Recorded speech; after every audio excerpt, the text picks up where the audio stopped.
उम्मीद करता हूँ सब बहुत अच्छे होंगे, बहुत बढ़िया होंगे। सो गाइज, इससे पिछले वीडियो में अगर मैं आपसे बात करूँ तो एक छोटी सी मिस्टेक हो गई थी। इस क्वेश्चन में हार्ड मैग्नेटिक मटेरियल के बारे में पूछा था और मैंने गलती से टिक कर दिया था ऑप्शन नंबर ए।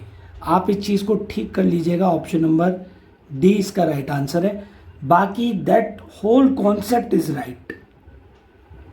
आपको मैंने बताया सब कुछ सही था, बट आप इसे करेक्ट कर लीजिएगा और याद रखिएगा हार्ड मैग्नेटिक मटेरियल के लिए लार्ज ही रहता है हिस्टैरिसीस ग्रुप, ठीक है, area of the hysteresis group. बाकी आगे बढ़ते हैं आज के सेशन में। पहला सवाल देखते हैं क्या है, और उम्मीद करता हूँ आज का सेशन आपको काफ़ी अच्छा लगेगा।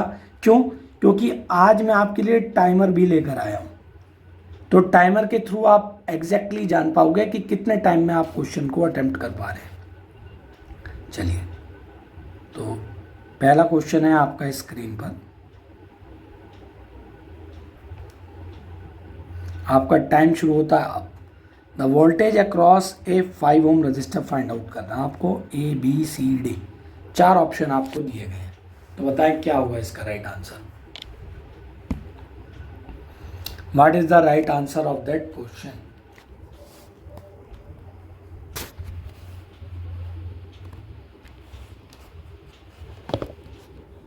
बताएं।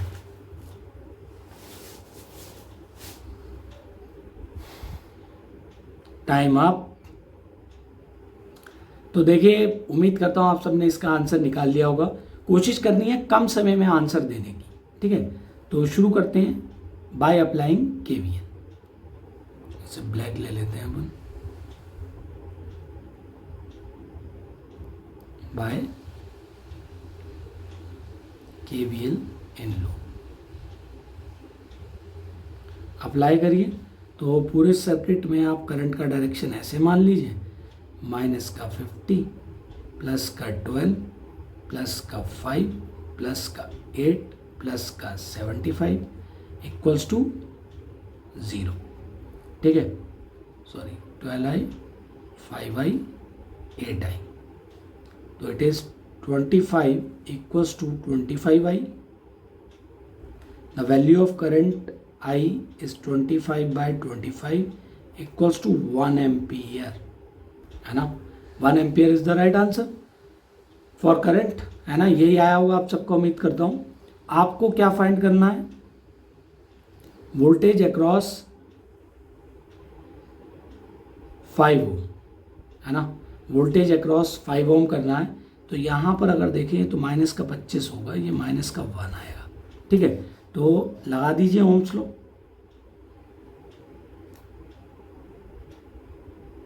है ना। तो क्या होगा? V बराबर IR which is equals to minus का 1 इंटू 5 इक्वल्स टू माइनस का 5 volt is the right answer. तो देखो, एग्जामिनर ने क्या कर रखा है, पहला ही ऑप्शन 5 वोल्ट रखा है। जैसे अगर आपने यहाँ मिस्टेक कर दी, आप इसे लगाकर गलती करके आगे बढ़ सकते हैं। तो इन छोटी छोटी बातों का ना आपको ध्यान रखना बहुत ज़रूरी है, ठीक है।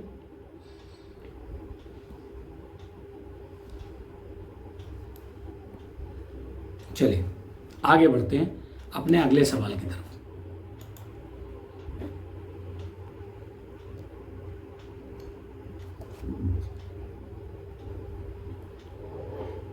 आपका टाइम शुरू होता है अब।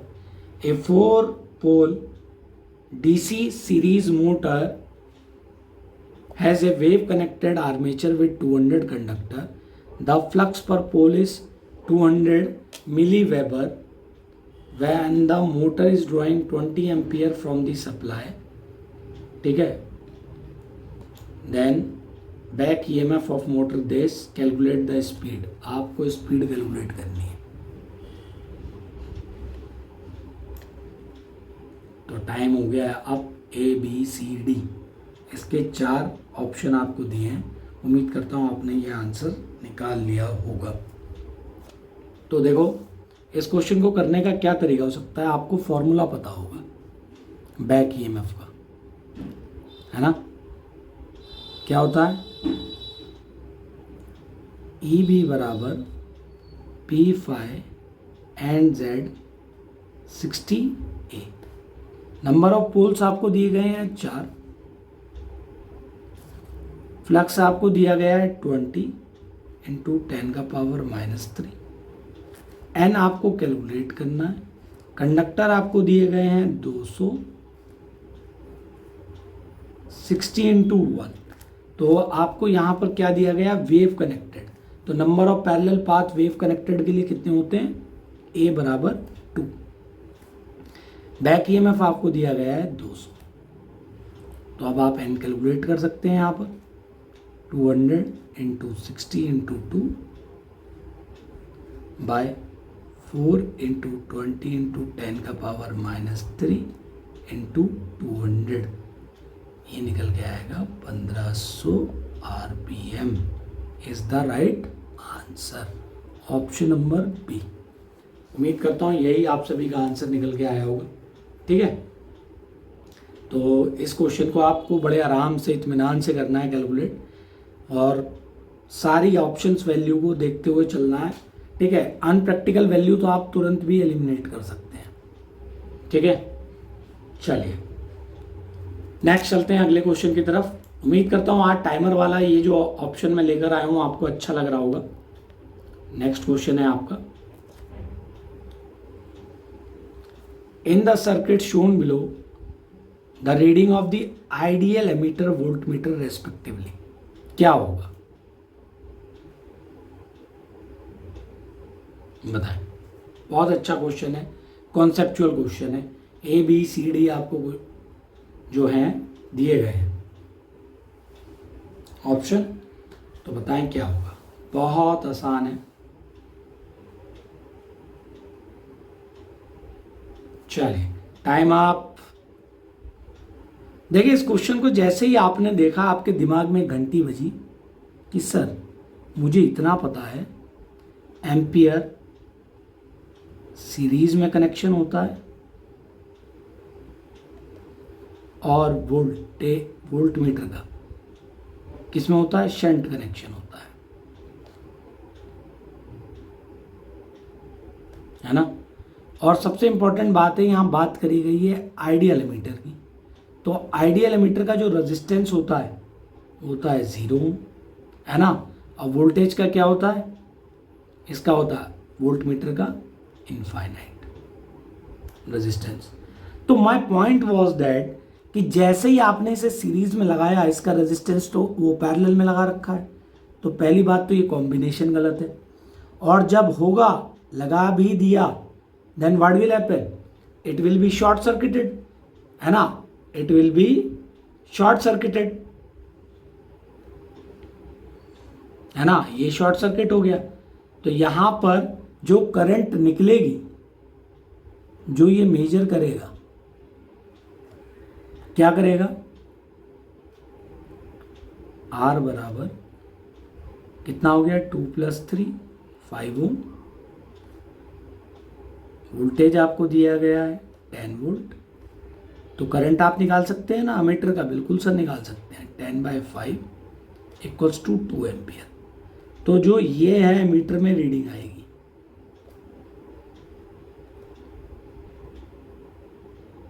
बट यहां पर एक प्रॉब्लम है कि इसका तो रेजिस्टेंस है 0, तो रेजिस्टेंस के अक्रॉस वोल्टेज ड्रॉप क्या होगा, कुछ भी हो 0 वोल्ट होगा। तो वोल्ट मीटर क्या कैलकुलेट करेगा, वोल्टेज ड्रॉप 0 वोल्ट, है ना। तो यहां पर क्या हो जाएगा हमारा answer, 2 ampere 0 volt, option number B is the right answer. ठीक है, चलिए आगे बढ़ते हैं नेक्स्ट क्वेश्चन की तरफ।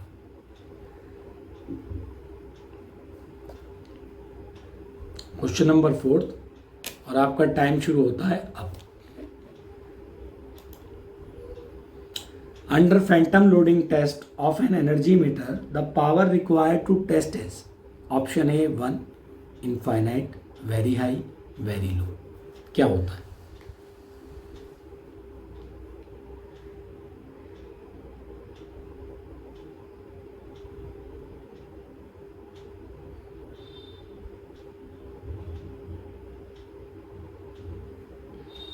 चलिए टाइम अप। तो यार देखो, आप सबको पता है फैंटम लोडिंग के अंदर क्या करते हैं, हमारा प्राइमरी पर्पस फैंटम लोडिंग को करने का क्या है, फैंटम लोडिंग को कंडक्ट करने का प्राइमरी पर्पस है एनर्जी सेविंग, है ना भाई, आपको एनर्जी यानी पावर सेव करनी है, ये हमारा ऑब्जेक्टिव होता है फैंटम लोडिंग में, है ना, फैंटम लोडिंग में यही हमारा प्राइमरी ऑब्जेक्टिव है। तो जाहिर सी बात है, पावर रिक्वायर्ड फॉर टेस्ट क्या होगी सर, हम लो लेंगे, है ना, इसके लिए हम क्या लेंगे, हम लो लेंगे। तो पावर रिक्वायर्ड इज लेस, क्यों, क्योंकि यहाँ पर हम test rated voltage and rated current पर कंडक्ट नहीं करते, ठीक है, पर कंडक्ट नहीं करते हैं, तो इसलिए ऑप्शन नंबर जिसने भी दिया है D is the right answer. Clear, ठीक। तो कहाँ, और सबसे इंपॉर्टेंट बात, फैंटम लोडिंग का यूज कहां पे करते हैं,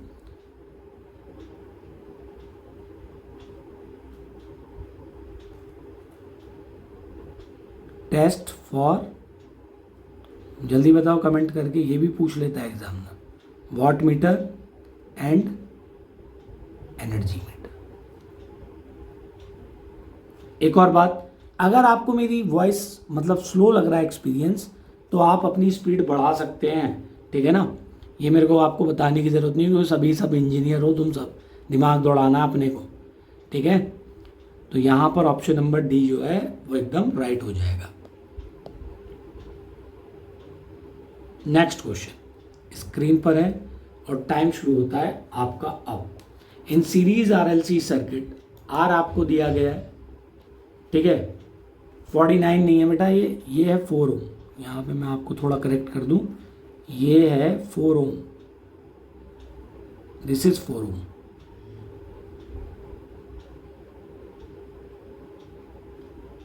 ठीक है, बाकी सारी चीज़ें ठीक है। Find the value of the Q factor, Q factor आपको फाइंड आउट करना है।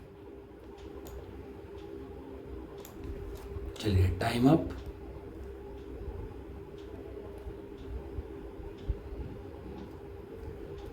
आइए सॉल्यूशन करते हैं। This is 4 Om,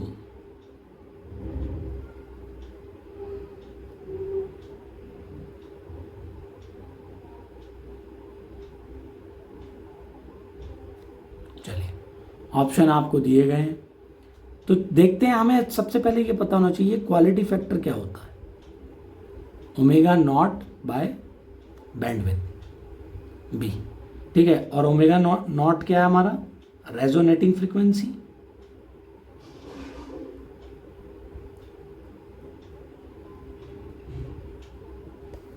where B मेरा क्या है,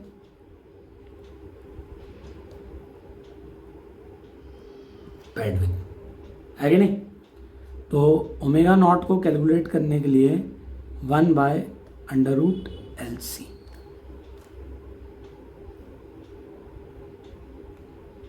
फोर इंटू 10 का पावर -3, 20 इंटू 10 का पावर -6, तो ये वैल्यू आएगी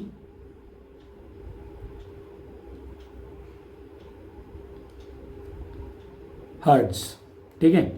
बैंडविड्थ को कैलकुलेट करने के लिए क्या होता है, सीरीज का शॉर्टकट फॉर्मूला R/L, 4/4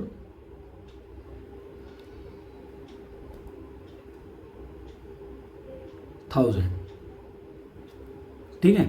तो Q बराबर क्या हो गया आपका 3535 डिवाइडेड बाय 1000, तो हमारा आंसर क्या हो गया 3.535 is the right answer.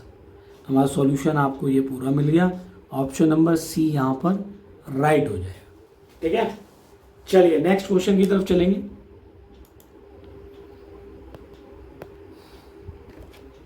Time शुरू होता है आपका अब। Before taking work in hand, even the contractor following good management practice must be aware of, किस चीज़ के बारे में जानना बहुत ज़रूरी है? ABCD 4 ऑप्शन है,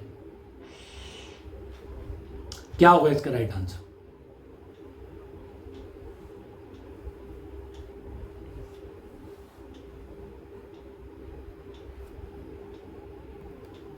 तो देखिए आपका टाइम हुआ अप। यहां पर आंसर आपका हो जाएगा कंटेंजेंसीज। मतलब आपका मान लीजिए आपने मतलब कंटेंजेंसीज के बारे में, या कोई इमरजेंसी आ जाए आपके पास, मान लीजिए किसी काम को करने के लिए 10 वर्कर है, ये वर्क है, और इस काम को करने में 10 वर्कर की आवश्यकता पड़ेगी, लेकिन और आपको काम करना है 14 दिन में। लेकिन हुआ क्या, 5 वर्कर आपके जो हैं वो काम छोड़कर चले गए। तो अगर आपने मैनेजमेंट नहीं कर रखा तो आप समय पर काम पूरा नहीं कर पाओगे, पेनल्टी लगेगी आप पे। तो आपको पहले से रिजर्व में वर्कर को रखना पड़ेगा, यानी हाँ भाई इस काम को करने में इतने लोग रहेंगे, कोई बीमार पड़ा, छुट्टी पड़ा या छोड़ के गया तो मेरा काम समय पे पूरा होने के लिए मुझे रिजर्व में भी इतने लोगों की ज़रूरत पड़ेगी। तो ऑप्शन नंबर डी जो है वो बिल्कुल यहाँ पर सही आंसर है। बहुत बढ़िया, नेक्स्ट क्वेश्चन की तरफ चलेंगे। टाइम शुरू होता है आपका अब, 1 मिनट। चलिए, the standard illumination level for a workshop area where detail और fine work is done is in the range of. बहुत अच्छा क्वेश्चन है, बहुत बार आता है एग्जाम में। 500 से 700, 200 से 300, मोर देन 1000, या ऑप्शन नंबर डी 800 से 100।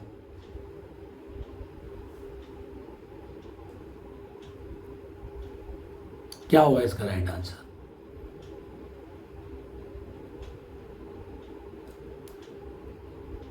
तो टाइम हुआ अप। तो देखो इसका आंसर है ऑप्शन नंबर ए। तो ऐसे क्वेश्चंस को तो रट लेना चाहिए आपको, ठीक है? ठीक है, जैसे एग्जाम में कभी कभी पूछ लेता मोर देन 1000 लक्स, है ना? इसका रिक्वायरमेंट आपको होता है आपके ऑपरेशन थिएटर्स ऑफ हॉस्पिटल।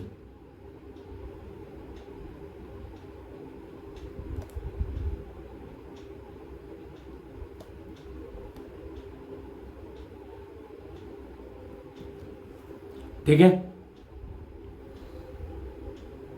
ऐसे क्वेश्चंस एग्जाम में आते रहते हैं। चलिए नेक्स्ट क्वेश्चन की तरफ बढ़ेंगे, तो याद रख लो इन सबको।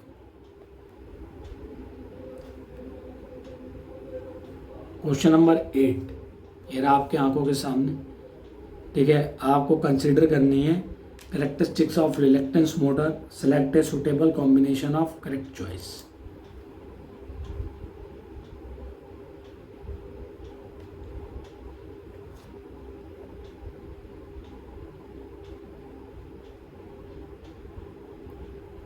चलिए, तो यहाँ पर आपको रिलक्टेंस मोटर के भी करेक्टरिस्टिक्स दी गई हैं।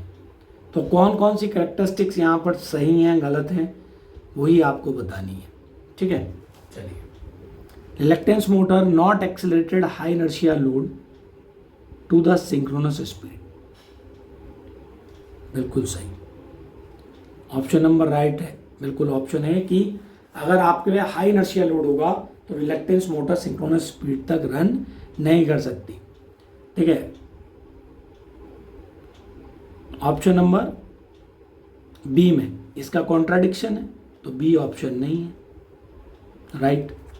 तो जहां जहां बी मिले हटा दो, आगे पढ़ने की भी ज़रूरत नहीं, शॉर्टकट में ही आपका काम बन जाएगा।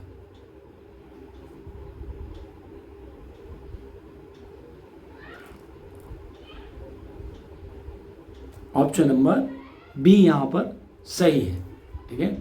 Option number B is the right answer. बाकी देख लेते हैं आगे। Reluctance motor are cheaper than any kind of synchronous machine, बिल्कुल सही है। D reluctance motor has constant speed characteristics, ये भी बिल्कुल सही है, ठीक है? तो सबसे इंपॉर्टेंट क्या एग्जाम में, एग्जामिनर ये भी पूछ लेता है कि रिलक्टेंस मोटर का यूज कहाँ पर करते हैं।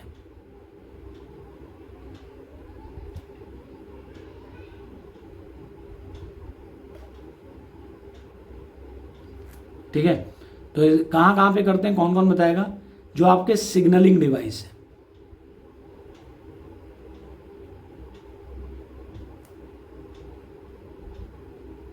ठीक है, रिकॉर्डिंग इंस्ट्रूमेंट्स,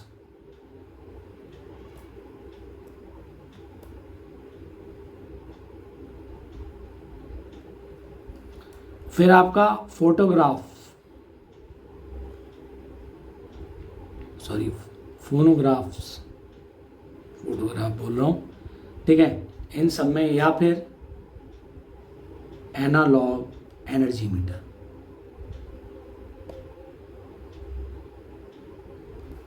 तो ये देख रहे हैं आप, ये 4 पॉइंट, ये आपको कहीं ना कहीं एग्जाम में देखने को मिल जाएंगे, ठीक है, ठीक है। और सबसे इंपॉर्टेंट बात, अगर आपसे कोई ये भी पूछे कि क्यों नहीं हो सकती एक्सेलरेट, ठीक है, कोई अगर आपसे पूछे reluctance motor can not be accelerate high inertia load to the synchronous speed, क्यों? क्योंकि तब आप सीधा बोलोगे सर इसका pull in and pull out torque are week,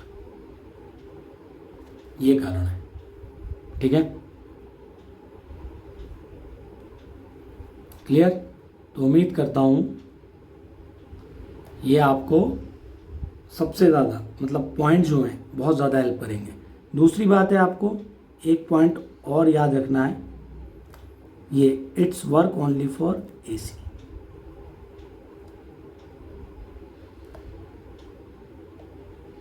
AC supply, ठीक है। चलिए आगे बढ़ेंगे यार नेक्स्ट क्वेश्चन की तरफ। Question number 9। चलिए आपका टाइम शुरू होता अब। मैक्सिमम पावर आउटपुट आपको बताना है।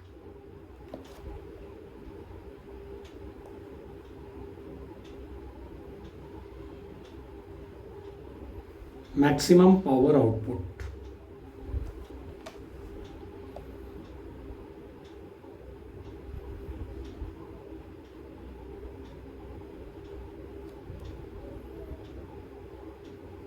टाइम अप, बताएं। Option A B C D आपको दिए गए। तो देखो, अगर आपको मैक्सिमम पावर आउटपुट देखना है या कैलकुलेट करना है तो आपको एक बात पता होनी चाहिए, जो आपका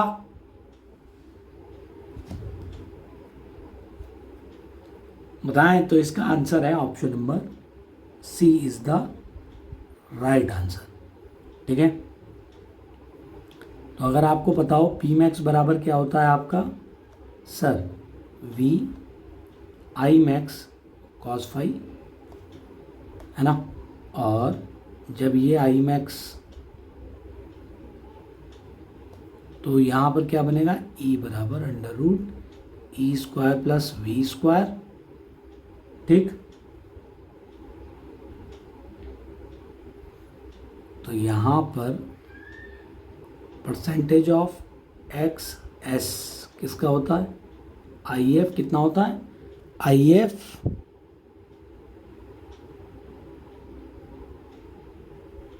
multiply by divided by V, ठीक है,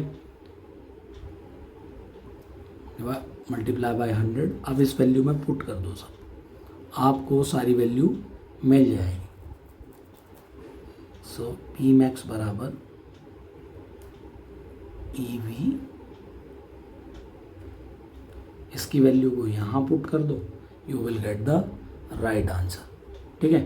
तो it is equals to E over I F percentage excess, ठीक है। अगर आपको ये भी पता है P बराबर E V X sine phi होता है, so sine phi equals to maximum कब होगा, 90 डिग्री पर। तो यहाँ पे भी डायरेक्टली आप ये ऐसे कर सकते हो। ऑप्शन नंबर सी यहाँ पर राइट है। नेक्स्ट क्वेश्चन की तरफ चलेंगे। क्वेश्चन नंबर 10 है अब आपकी आंखों के सामने, ठीक है। बताएं, टाइम शुरू होता है आपका अब। The efficiency of large transformer under full load condition is found by conducting which of the following test. 1 line का आंसर है,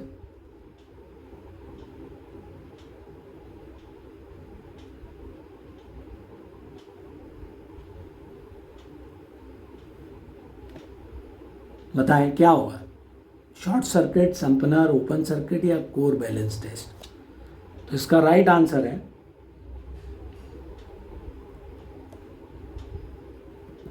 ऑप्शन नंबर बी।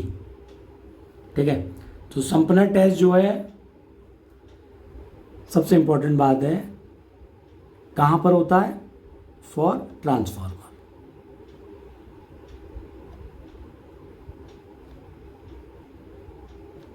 क्या क्या नाम है इसके, एक नाम सर हम इसे बैक टू बैक टेस्ट भी कहते हैं। ठीक है, दूसरा नाम है इसका हीट रन टेस्ट।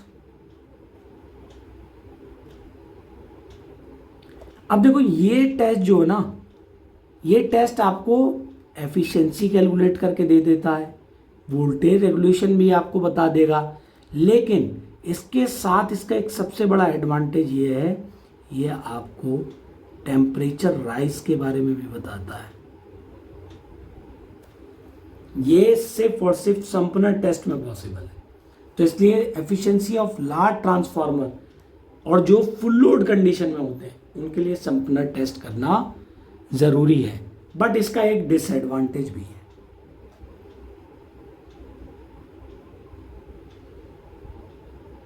क्या है इसका डिसएडवांटेज, कौन बताएगा? कि सर 2 आइडेंटिकल ट्रांसफार्मर फाइंड करना इम्पॉसिबल टास्क है।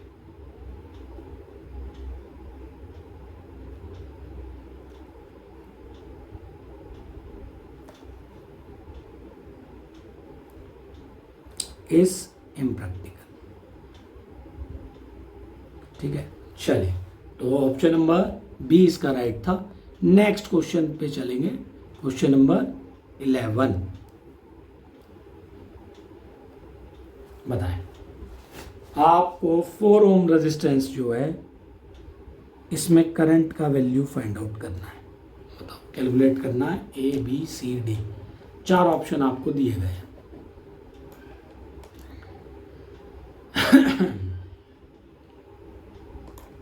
कैसे कैलकुलेट करेंगे?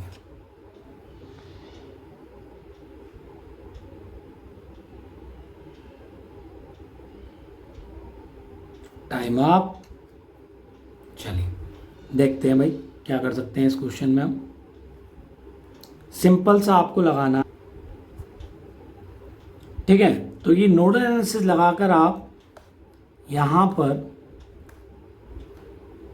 इस नोड वोल्टेज V को कैलकुलेट कर लेंगे। इसके अक्रॉस आपको करंट निकालना है। तो I बराबर V/4 माइनस का 20/3 × 4 माइनस का 5/3 ampere is the right answer. Minus, तो यहाँ पर करंट हमने इस तरीके से लेट किया है, बट ओरिजिनली करंट कैसे फ्लो कर रहा है सर, ये ओरिजिनल डायरेक्शन। तो option number D is the right answer.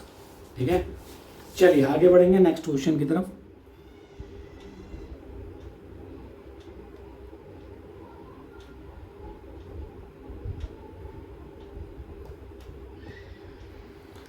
Which of the following statement is incorrect? Future expansion is easy for outdoor substation. Outdoor substation required less time for erection.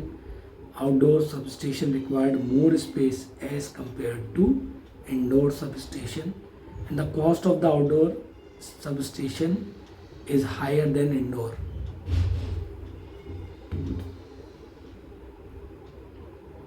Time up. Incorrect है, आपको incorrect बताना है। ठीक है, तो सबसे important बात यह है,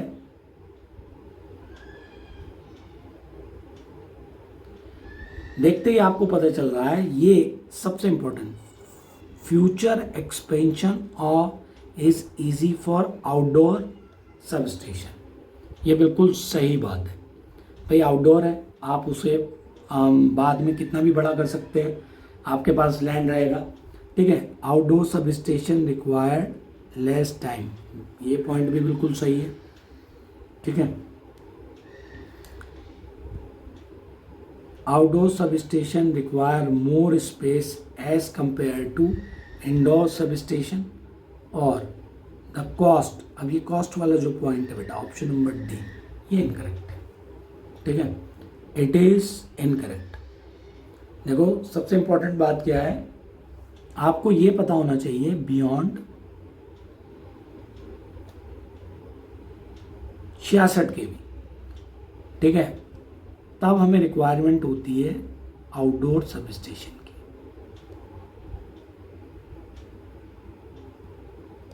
और इससे पहले हमारा सारा काम होता है इंडोर सब स्टेशन।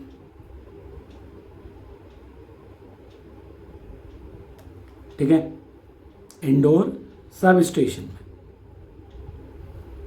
तो यहां पर जो कॉस्ट है, यहां पर ये कॉस्ट है, कॉस्ट यहां पर जो है इंडोर सब स्टेशन की ज़्यादा होती है as comparison to outdoor substation. ठीक है, चलिए नेक्स्ट चलेंगे।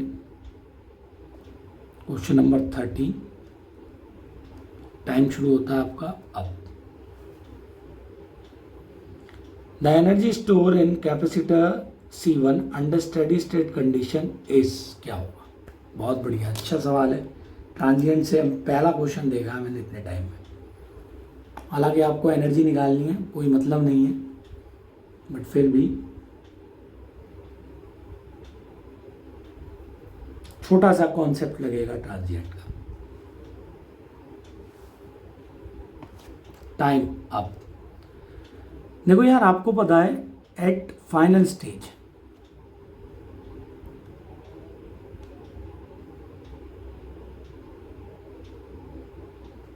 है ना, एट फाइनल स्टेज, ठीक है, या steady state condition,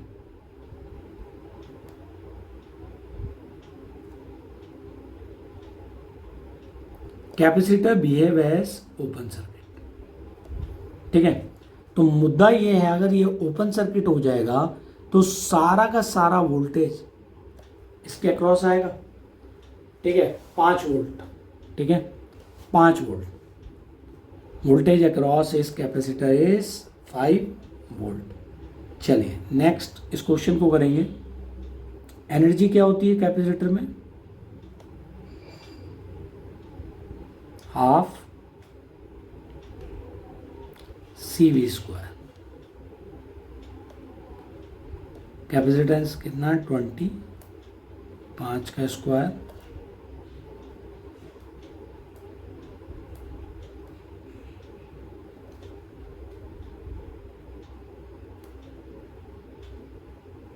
joule. Option number D is the right answer. Next time शुरू होता है आपका अब। 14th क्वेश्चन बिल्कुल थ्योरेटिकल आंसर है, आंसर दीजिएगा इसका। 4 ऑप्शन है, ABCD। Logical method of estimating for electrical work does not involve which of the following process?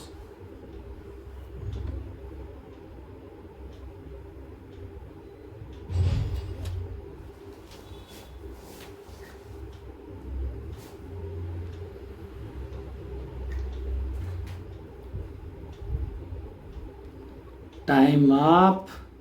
चलिए, उम्मीद करता हूं आप सभी ने इसका आंसर दे दिया होगा।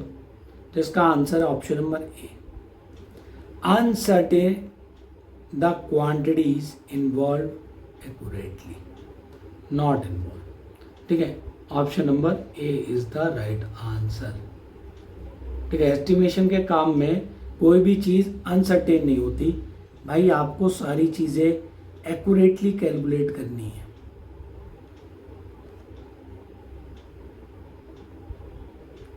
अदरवाइज क्या होगा? व्हाट विल हैपन भाई, आपका बजट गड़बड़ा जाएगा, आप प्रॉपर प्लानिंग नहीं कर पाओगे, कितना मटेरियल लेना है नहीं लेना, बहुत प्रॉब्लम होगी। नेक्स्ट क्वेश्चन की तरफ बढ़ेंगे। क्वेश्चन नंबर 15, टाइम शुरू होता है आपका अब। ए टोरॉइड इज,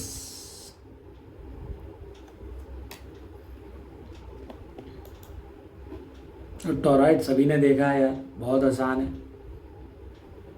टोरॉइड क्या होता है?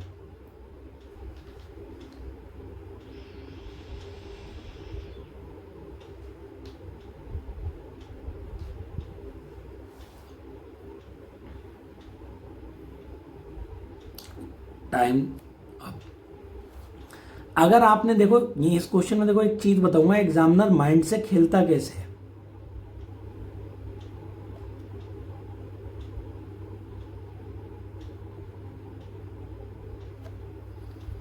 टोराइड आप सभी ने देखा है ना भाई, इस पे नंबर ऑफ टर्न्स इस तरीके से ऐसे ऐसे ऐसे ऐसे ऐसे, है ना, ये है अपना टोराइड, है ना। करंट यहाँ से एंटर हो रही होगी, एकदम जा रही होगी, दिस इज अवर टोराइड। तो पहला ऑप्शन अगर आप ध्यान से देखो तो एग्जामिनर क्या दे रहा है, a long straight current carrying conductor bend to form circular shape. देख रहे हैं पहला ऑप्शन ये बोल रहा है। तो बहुत बार यहीं पे आपकी गलती हो जाएगी, क्योंकि टोरॉइड का सबसे पहली चीज क्या होती है, टोरॉइड एक सोलेनॉइड है। That's it. टोरॉइड क्या है, एक सोलेनॉइड है। Option number C is the right answer. ठीक है, एक सोलेनॉइड होता है टोरॉइड। चलिए आगे बढ़े। तो देखो छोटा सा क्वेश्चन, लेकिन काफी बच्चे ऑप्शन ए देकर इसका आंसर निकल जाएंगे। Next question, question number 16। Time शुरू होता है आपका अब।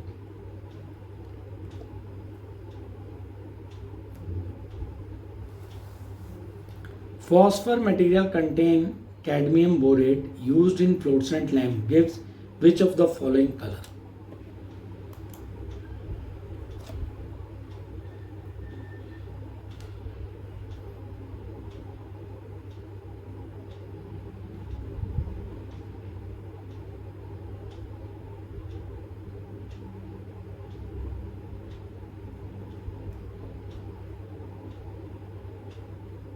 Time up. तो देखो ये बहुत अच्छा क्वेश्चन है, बहुत बार आते हैं एग्जाम में। तो इसकी टेबल जो है, मटेरियल,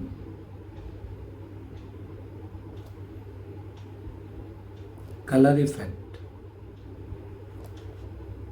पहला पॉइंट है आपका, सब बताते चलो मुझे। जिंक सिलिकेट होगा, तो कलर इफेक्ट क्या होगा आपका, सर ग्रीन। कैल्शियम टंगस्टेट होगा,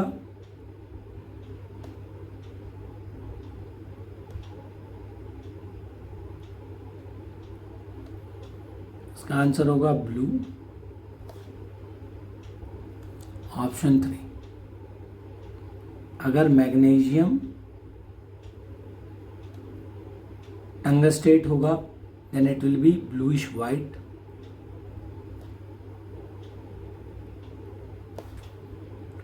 Option 4, cadmium silicate, yellowish pink.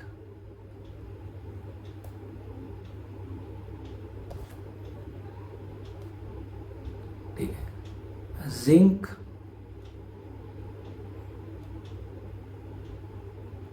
Beryllium silicate, ये होगा आपका येलोइश वाइट।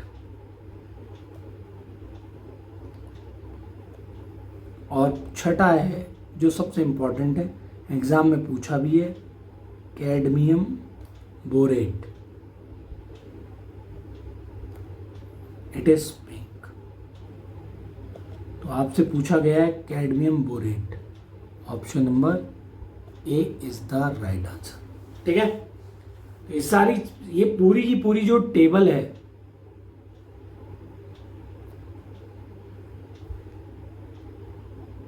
ये इन सब को आप अच्छे से एग्जाम में याद कर लो। ठीक है, ये पूछा जाता है सभी के सभी।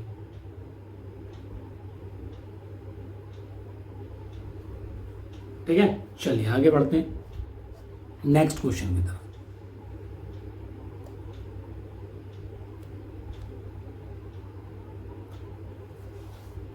बताएं, when a rated load with 0.8 lagging power factor is supplied the terminal voltage of a three-phase star-connected alternator with a certain interface of 660 volt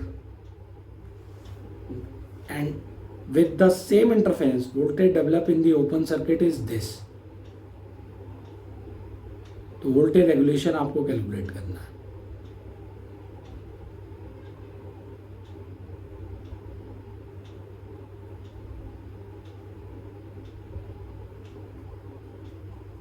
बताएं, थोड़ा समय लग सकता है कैलकुलेट करने में।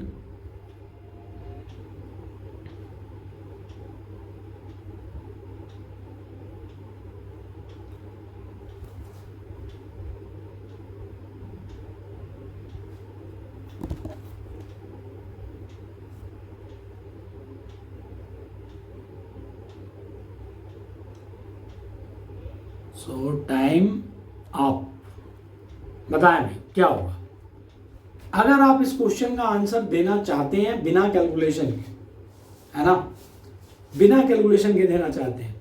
तो यार एक बात मैं आपसे कहना चाहूंगा, हम सबको पता है voltage regulation as minimum as possible होना चाहिए,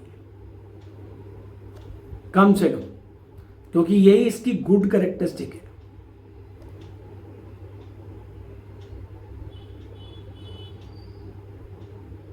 है ना। तो ऑप्शन नेगेटिव नहीं होगा, इतना कम नहीं होगा, ये भी नहीं है। Option number A is the right answer. ठीक है, चाहे तो आप करके देख लो।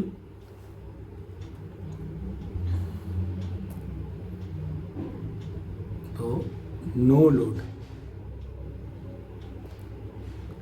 Induced EMF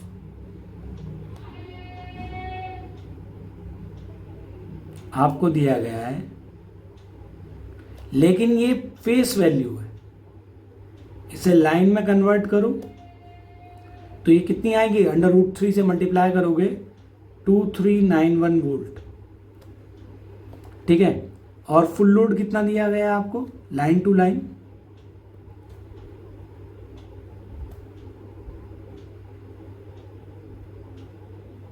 660 volt. तो वोल्टेज रेगुलेशन क्या होता है, no load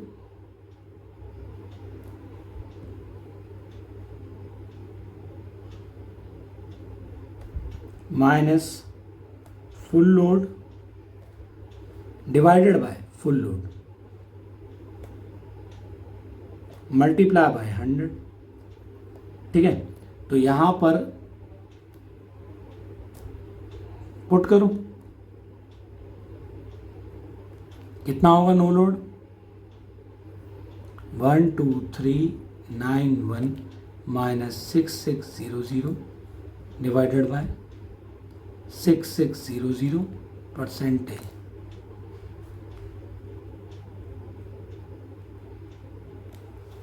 option number A is the right answer. Next question,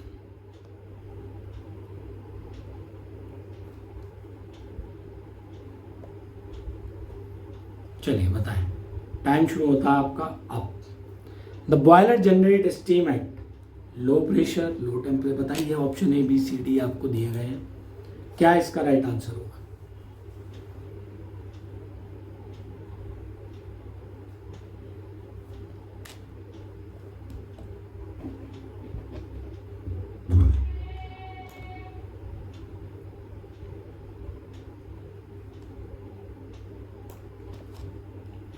time up. तो देखिए, आप सबको पता है जब बॉयलर की बात कर रहे हैं तो स्टीम, देखो सिंपल सी बात है, जो थर्मल पावर प्लांट है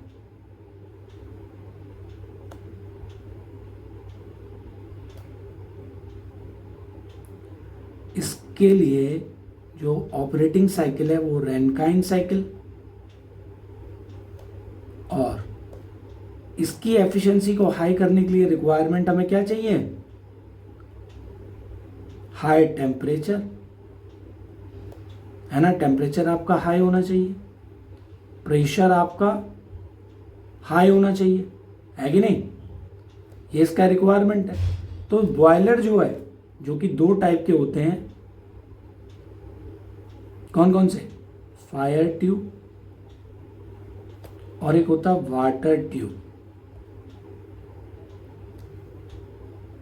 तो इन्हें जो हीट प्रोड्यूस करनी है, टेम्परेचर, वो कैसा करना है? High temperature high pressure. तो option number C is the right answer. चलिए नेक्स्ट क्वेश्चन पे चलेंगे। आपकी आंखों के सामने टाइम शुरू होता है आपका। JFET is an dash device, tripolar, antipolar, unipolar, bipolar. बहुत आसान है यार, बताएं इसका क्या आंसर होगा।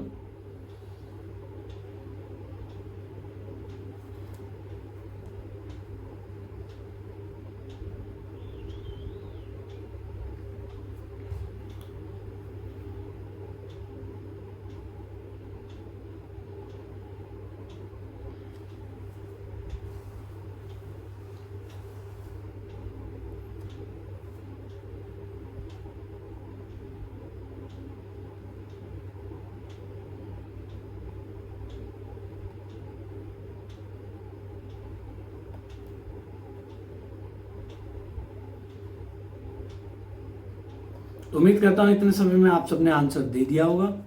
इसका राइट आंसर हो गया यार ऑप्शन नंबर सी, यूनिपोलर, है ना। तो आपको पता है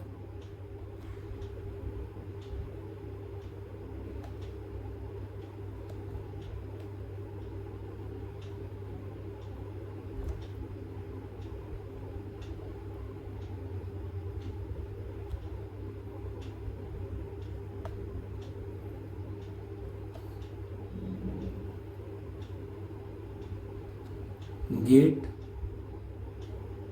drain, source, drain,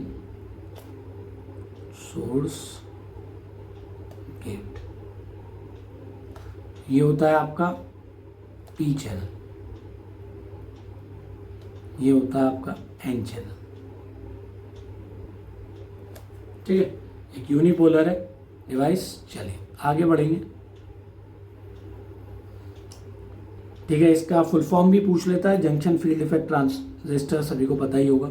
option number ए यहाँ कौन सा था? Option number C is the right answer. चलिए आगे बढ़ते हैं। नेक्स्ट क्वेश्चन, टाइम शुरू होता है आपका अब।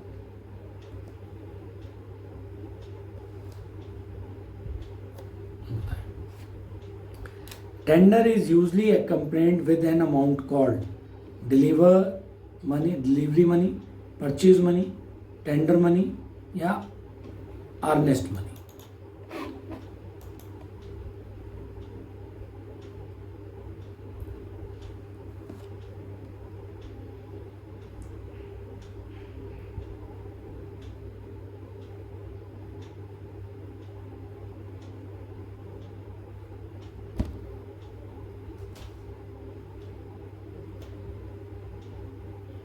बिल्कुल सही। नेक्स्ट क्वेश्चन पे चलेंगे। इसका आंसर है यार earnest money, option number D.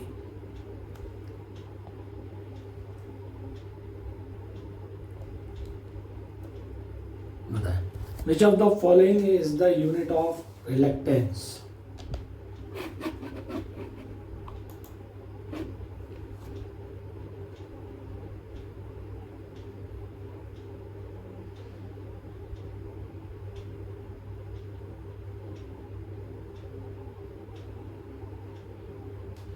Time आप, इसके लिए इतना टाइम सफिशिएंट ही है, सब बता दोगे आप। रिलक्टेंस यूनिट का क्या होता है भाई? MMF बराबर reluctance multiply by flux. So और reluctance equals to MMF over flux, which is equals to Ni over 5 ampere turn पर वेबर। ऑप्शन नंबर बी यहाँ पर एकदम सटीक आंसर है। चलिए नेक्स्ट क्वेश्चन पे चलेंगे। बताएं, नेक्स्ट क्वेश्चन है आपका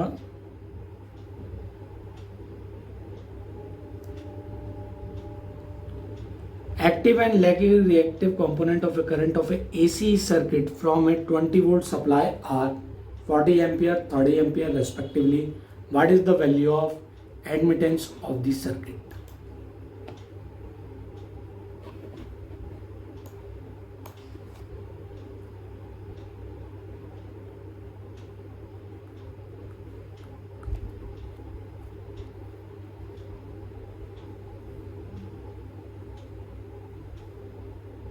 टाइम अप।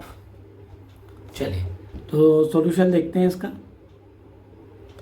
वोल्टेज दिया गया आपको 200 वोल्ट, एक कंपोनेंट आपको दिया गया है 40, दूसरा कंपोनेंट दिया गया आपको 30।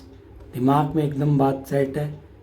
क्या होगा यहाँ, आई ए का स्क्वायर प्लस आई बी का square equals to 1600 plus 900 under root I बराबर 50 ampere.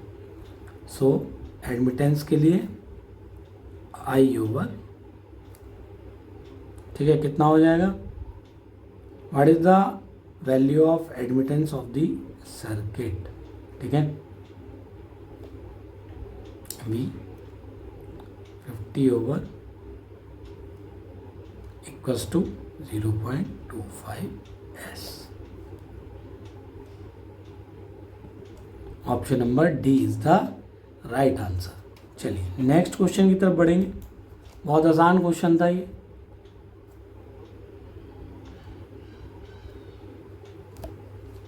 Choose the correct classification of for hydro power plant, continuous source of energy, conventional source of energy, non conventional source of energy and non renewable source of energy.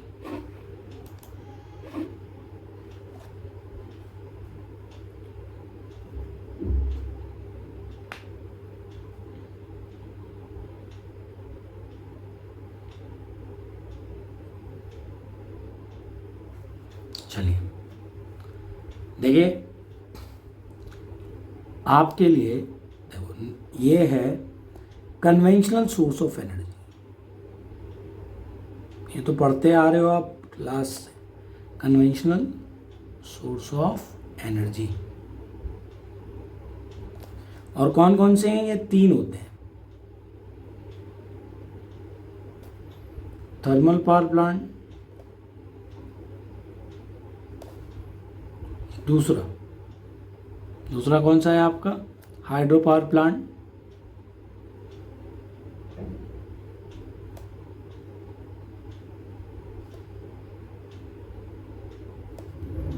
तीसरा है आपका nuclear power plant.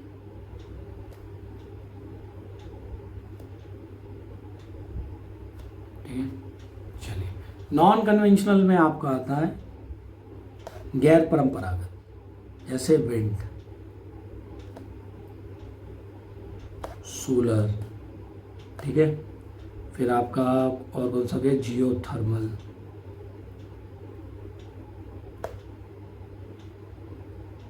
Ocean tidal, these all are non conventional. ठीक है, next question आपकी screen पर है 24। Time शुरू होता है आपका, आप आंसर दीजिएगा।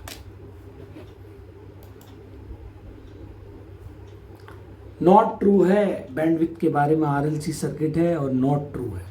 ठीक है, नॉट ट्रू, ठीक है, बताएं।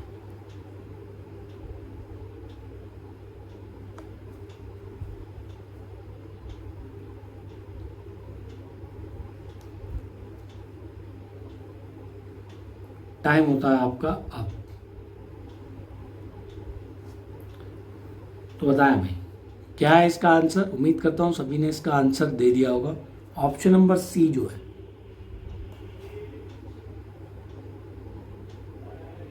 Bandwidth is the ratio of quality factor to the resonant frequency. ठीक है, यही गलत है। क्यों?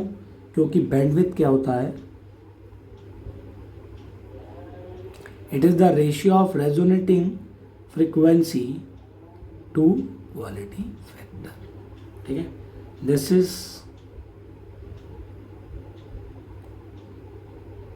बैंडविड्थ फॉर्मूला, ये होता है इसलिए। ठीक है, चलिए उम्मीद करता हूँ ये आंसर सभी समझ गए होंगे। बाकी पॉइंट भी देख लेते हैं, कंसिडर कर लेते हैं, एग्जाम के लिए अच्छे हो सकते हैं। Formula for calculating bandwidth is the same, बिल्कुल सही है। Bandwidth is defined is the size of frequency range that pass और रिजेक्टेड, बिल्कुल सही है। Bandwidth can be given in the term of resonating frequency या क्वालिटी फैक्टर, बिल्कुल सही बात। रेजोनेटिंग फ्रीक्वेंसी या क्वालिटी फैक्टर।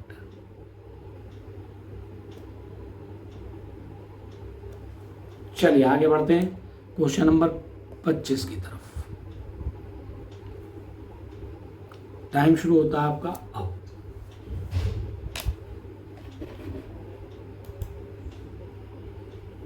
डुअल बताना है आपको इस सर्किट का किससे कंसिस्ट होगा।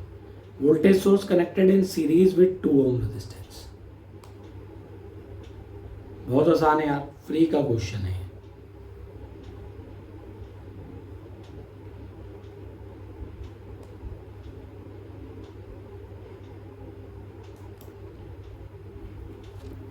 टाइम आप बना लो एक सर्किट।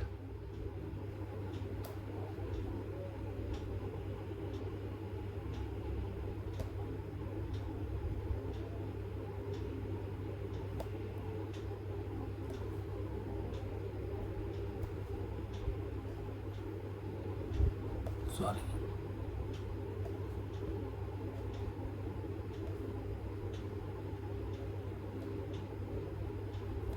वोल्ट 2। तो डैडी यहाँ, सॉरी, ठीक है चलिए देखिए फिर यहाँ पर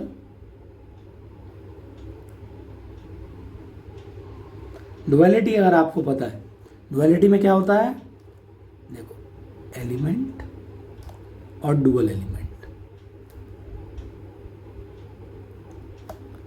रेजिस्टेंस का कन्वर्ट हो जाता है कंडक्टेंस में, इंडक्टेंस कन्वर्ट हो जाता है कैपेसिटेंस में, कैपेसिटेंस कन्वर्ट हो जाता है किसमें, इंडक्टर में। ठीक है, ये दोनों बात बराबर है।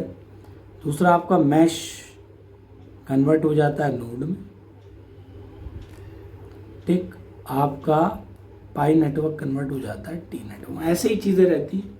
तो यहाँ पर क्या होगा, आपका वोल्टेज सोर्स कन्वर्ट हो जाता है करंट सोर्स में। तो ये बन जाएगा 10 एम्पियर 2S। ये कंडक्टेंस में कन्वर्ट हो गया, ये करंट सोर्स में कन्वर्ट हो गया। Option number C is the right answer. ठीक है, नेक्स्ट क्वेश्चन। टाइम शुरू होता है आपका अब।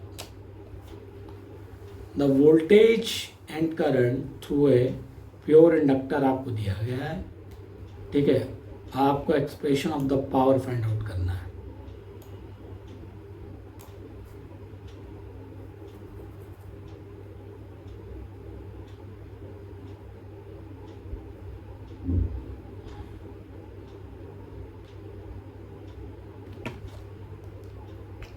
Time up.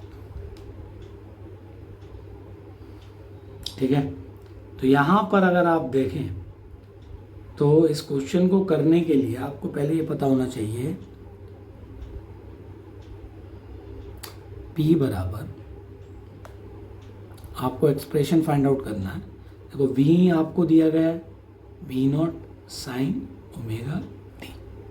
ठीक है, और आपको करंट आपको दिया गया है। करंट क्या होता है भाई, इसमें इंडक्टर में प्योर इंडक्टर है पाई/2। ठीक है,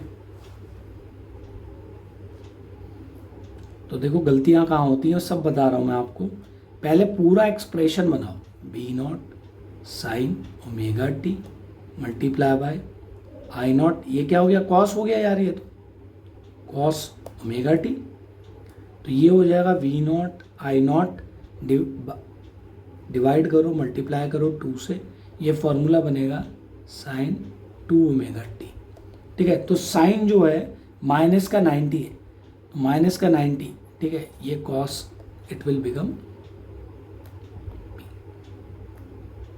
क्लियर। तो ये फॉर्मूला आपको अप्लाई करना है, बस सीधा अप्लाई करके इसका आंसर आपको कर देना। तो फेस एंगल आपका कितना हो गया दोनों के बीच, ये देख लो पहले, -45 माइनस का 45, बिल्कुल सही, दोनों के बीच 90 डिग्री है। तो आप ये फॉर्मूला अप्लाई कर लो, ठीक। तो P बराबर माइनस का V0 I0 divided by 2 sine omega t which is equals to -110 by √2 where I0 11 by √2 sine 2 pi by f, ठीक है। सिंपल आपको देखना है, ओमेगा देख लो, ओमेगा कितना दिया गया आपको 314, इसे डबल कर दो,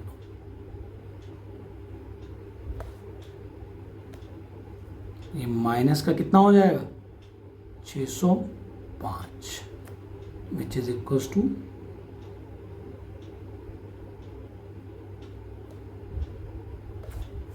option number B is the right answer, ठीक है। This is the expression of power, ठीक है, प्योर इंडक्टर के लिए। नेक्स्ट क्वेश्चन,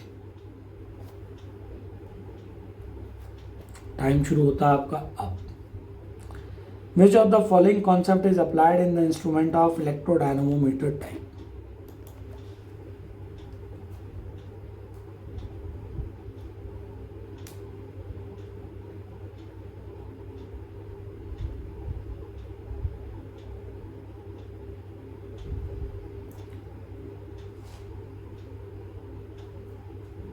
बताएं, इलेक्ट्रोडायनामोमीटर में कौन सा कॉन्सेप्ट लगता है। बहुत बढ़िया, टाइम अप। तो अगर आपको पता हो अच्छे से,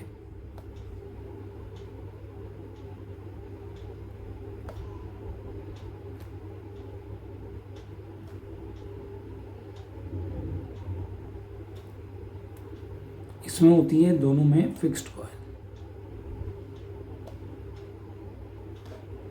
ये होती है आपकी मूविंग कॉइल, ये होता है आपका लोड, ठीक है, सिंगल फेस। तो यहां पर क्या है आई, ठीक है, फिक्स्ड कॉइल। तो इनके बीच में जो फ्लक्स प्रोड्यूस हो रहा है इन दोनों का इलेक्ट्रोडायनामोमीटर, तो टॉर्क प्रोड्यूस करने के लिए दो फ्लक्स, इनके बीच का एंगल, ठीक है। तो यहां पर आप force between two current carrying coil, option number D is the right answer. तो यहाँ का जो फ्लक्स है जनरेट हो रहा है, ये जो फ्लक्स जनरेट हो रहा है, दोनों फ्लक्स आपस में इंटरेक्ट करके जो निडल पे फोर्स लगाएंगे, यही इलेक्ट्रोडायनामोमीटर कॉन्सेप्ट में अप्लाई होगा। चलिए नेक्स्ट क्वेश्चन,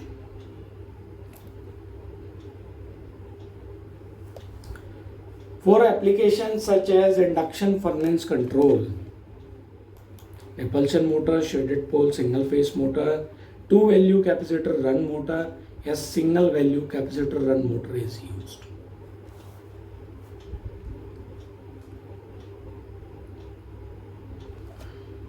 बताएं क्या है इसका राइट आंसर।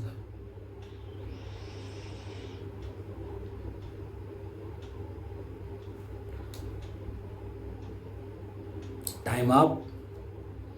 इसका राइट आंसर है option number D. Next question की तरफ बढ़ेंगे, टाइम शुरू होता है आपका अब।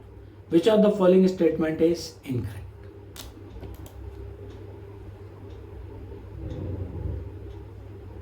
इनकरेक्ट बताना है।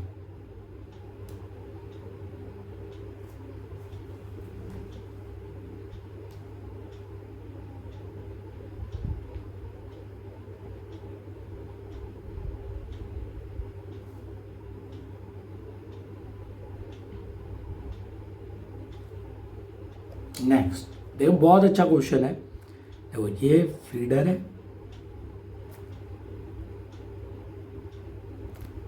ये डिस्ट्रीब्यूटर है, ये सर्विस मेन है, टैपिंग्स निकली है। तो देखो आप अगर वोल्टेज डिस्ट्रीब्यूटर की बात करें, ठीक है, ये डिस्ट्रीब्यूटर सॉरी, तो इस एंड पर वोल्टेज समान होनी चाहिए। वोल्टेज को कंसीडर किया जाता है as a designing factor. Consider in voltage drop, consider.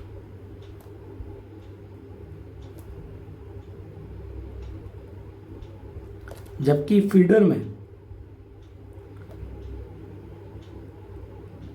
Current drop, consider. ठीक है, ये आपका सर्विस में,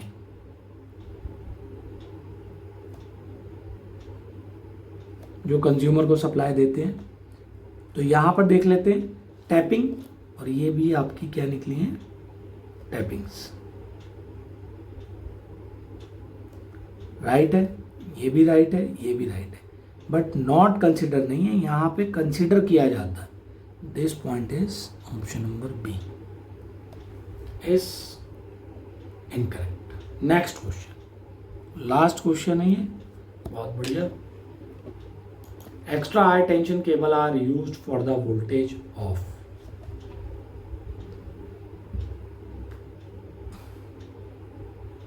चार ऑप्शन आपको दिए गए हैं।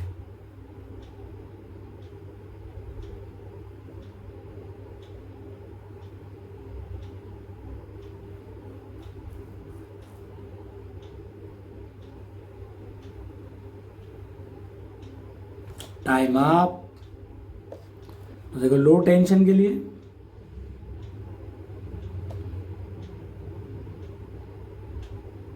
1000 वोल्ट, हाई टेंशन के लिए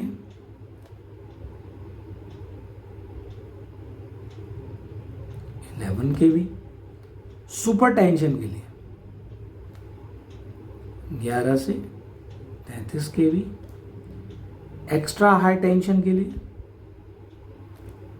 33 से 66 kV, और एक्स्ट्रा सुपर टेंशन के लिए केबल एंड ओवर। आपसे पूछा गया एक्स्ट्रा हाई टेंशन,